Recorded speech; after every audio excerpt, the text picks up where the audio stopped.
Swami Vivekananda London में दूसरी बार जब गए तो उनके जो अनुभव आए वह मैं इस धारावाहिक में सुनाने जा रहा हूँ। स्वामी जी ने आलम बाजार मठ से अपने गुरु भाई शारदानंद को इंग्लैंड के कार्य के लिए बुला भेजा था। अप्रैल 1896 को शारदानंद स्टर्डी के घर पहुँचे थे। स्वामी जी ने 3 वर्ष बाद अपने किसी गुरु भाई का मुख देखा था। वे बहुत प्रसन्न हुए, मानो उन्हें वहाँ भारत के कार्य का सूत्र हाथ लग गया। मठ की गतिविधियों से परिचित होकर उन्हें खुशी भी हुई और चिंता भी। उन्हें लगा कि मठ में जैसी गतिविधियाँ चलनी चाहिए वैसी चल नहीं पा रही हैं। इसलिए उन्होंने वहाँ से कुछ निर्देश भेजे कि मठ में 3 विभाग बनाए जाएं: विद्या विभाग, प्रचार विभाग और साधना विभाग।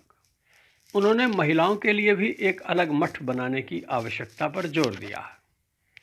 12 मई को स्वामी जी का एक प्रवचन वहाँ की सीसेम क्लब में रखा गया। यह वह क्लब था जिससे भगिनी निवेदिता संबंधित थी।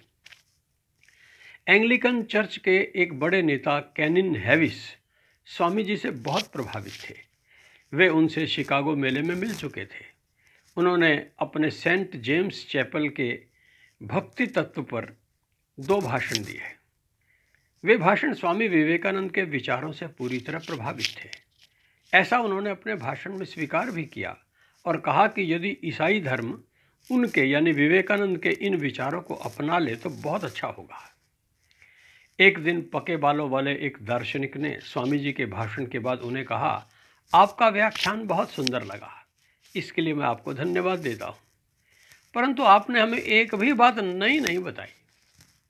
स्वामी जी ने उत्तर दिया, महाशय, मैंने आपको वही सुनाया है जो सत्य है, और वह सत्य उतना ही प्राचीन है जितने कि यह पर्वत, उतना ही प्राचीन जितनी कि यह मानवता, उतना ही प्राचीन है जितनी कि यह सृष्टि, और उतना ही प्राचीन जितने कि यह परमेश्वर। एक सज्जन ने प्रश्न पूछा कि हम सत्य को कैसे उपलब्ध हो सकते हैं। स्वामी जी ने उत्तर दिया, मुझे सत्य की प्राप्ति हुई क्योंकि यह पहले से ही मेरे हृदय में विद्यमान था। तुम लोग स्वयं को धोखा ना दो, ऐसी आशा ना करो कि उसे एक संप्रदाय या उस संप्रदाय में पा लेंगे। सत्य आपके भीतर ही विद्यमान है। ठीक यही बात उन्होंने स्टर्डी महोदय को कही थी कि वेदांत सभी धर्मों के दार्शनिक तत्वों को बताता है, उन पर किसी धर्म विशेष का एकाधिकार नहीं है। इसीलिए वेदांत सार्वजनिक धर्म होगा। इसे सार्वजनिक संपत्ति में परिणत करो, यह कुछ संकीर्ण लोगों के हाथों में सीमित नहीं रह जाएगा। एक दिन एक पादरी ने आपत्ति की, महाशय, आपको अपना व्याख्यान पहले से लिखकर पढ़ना चाहिए था। स्वामी जी ने इस आपत्ति का उत्तर अपने ओजस्वी भाषण में दिया। उन्होंने एक एक प्रश्न का उत्तर इतने सिलसिलेवार और स्पष्ट दिया कि लोग मंत्रमुग्ध रह गए। इसी दौरान उनकी भेंट भारतीय संस्कृति के प्रशंसक और ज्ञाता प्रोफेसर मैक्स मुलर से हुई। मैक्स मुलर ऑक्सफोर्ड विश्वविद्यालय में प्रोफेसर थे। 28 मई को स्वामी विवेकानंद उनके निमंत्रण पर उनके निवास पर गए। मैक्स मुलर रामकृष्ण परमहंस से बहुत प्रभावित थे, बल्कि उनके प्रति भक्ति भाव रखते थे। उन दिनों वे परमहंस के जीवन तथा उपदेशों पर एक पुस्तक लिखना चाहते थे। मैक्स मुलर बोले, चाहे कोई नारी हो या पुरुष, चाहे वह किसी भी जाति, धर्म या संप्रदाय से हो, अगर वह रामकृष्ण से प्रेम करता है तो उसके दर्शन करना मेरे लिए एक तीर्थ के समान है। स्वामी जी ने उनसे जिज्ञासा की, प्रोफेसर साहब, आप रामकृष्ण के जीवन और उपदेशों के संपर्क में कैसे आए? मैक्स मुलर बोले, मेरा सौभाग्य था। मैं केशव चंद्र सेन और उनके जीवन और विचारों में हुए बदलाव का अध्ययन कर रहा था। खोजते खोजते मैं रामकृष्ण के व्यक्तित्व से परिचित हुआ। बस तब से रामकृष्ण का व्यक्तित्व मुझ पर जादू कर गया। मैं उनका भक्त हो गया। स्वामी विवेकानंद बोले, प्रोफेसर, आजकल हजारों लोग श्री रामकृष्ण की पूजा कर रहे हैं। प्रोफेसर बोले, लोग इस व्यक्ति की पूजा ना करें तो फिर किसकी करेंगे? मैक्स मुलर वयोवृद्ध हो चुके थे। तब भी वे स्वामी विवेकानंद को विदाई देने के लिए रेलवे स्टेशन पहुंचे। स्वामी जी ने कहा, इस अकिंचन के लिए इतना कष्ट क्यों कर रहे हैं? मैक्स मुलर ने उत्तर दिया, श्री रामकृष्ण परमहंस के एक शिष्य के साथ तो प्रतिदिन भेंट नहीं होती ना। स्वामी जी ने इसे अपना अहोभाग्य मानते हुए उन्हें भारत आने की प्रार्थना की। इस पर वयोवृद्ध मूलर की आंखें श्रद्धा से नम हो गई।